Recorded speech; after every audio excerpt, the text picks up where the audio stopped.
I'm Sally Jesse Raphael, and right now we're making picture frames on Celebrity Hobbies. Today, this do-it-yourselfer is heading out to the wood shop to create a frame for her latest masterpiece with her good friend, Ed. We took 1 inch off the 1x4. Now we have left a 3-inch piece. They'll take the leftover 1-inch piece and paint it black to use later.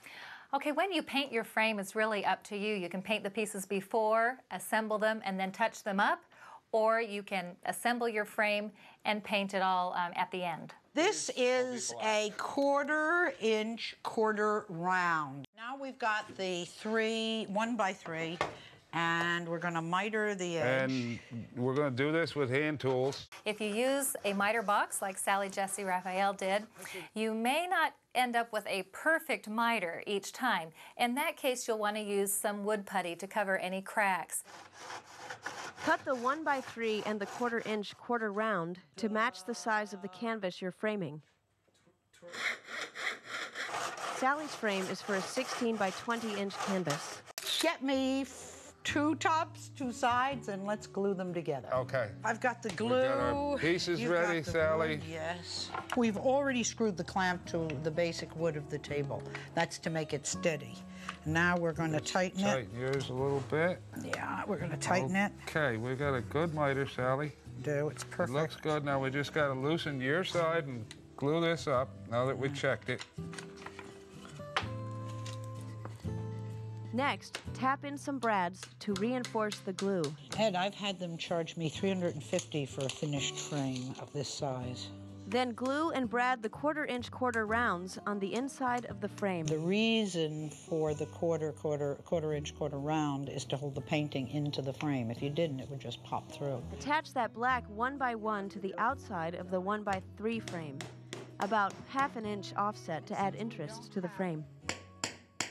It's important when you're hammering not to do what I see a lot of women do, clutch the hammer up close.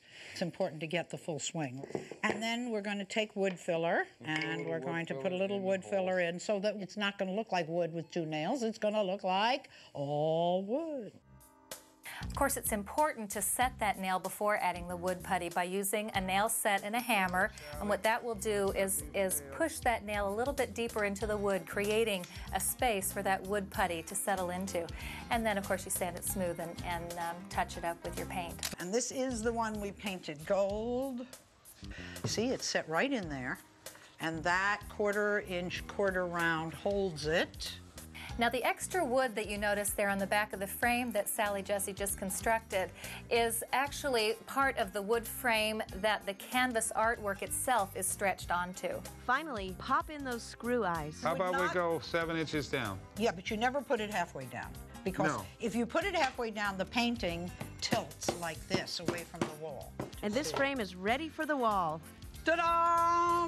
It looks great. It looks good, Sally. Well, Sally Jesse sure had a good time making that frame. She did, and she did such a great job. Sort of a gold leaf look to her frame, and it looked great. But you can get that same look without using gold leaf. You can do it just with ordinary paint. Just use a regular crafter's paint here in black as your undercoat. I've already done that here, and it's already dried. And then you'll, on top of that, want to add a gold glaze. Pre-made bottle like that. Yeah, it comes pre-made like that. Want to kind of dry brush it on, so get rid of the excess and just sort of dry brush that on like that. Yeah. And then I want to show you one other thing too before we go, and that is how we hang it. The rule of thumb, Tracy, is that we measure about 1/3 of the way down from the top of our frame. Now we're lucky here because we have a little indentation in the middle. We can actually put the screw eyes on the inside so it won't bang against, and then we'll just add our regular, picture hanging wire. Go up into our screw eye.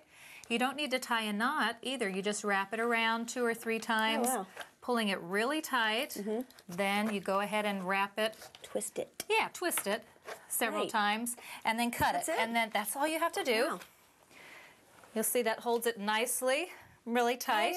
And then, as I said, you just go ahead and hang it on the wall with 2 hooks. With 2 hooks. Yeah. And you're done. And you're done. Excellent.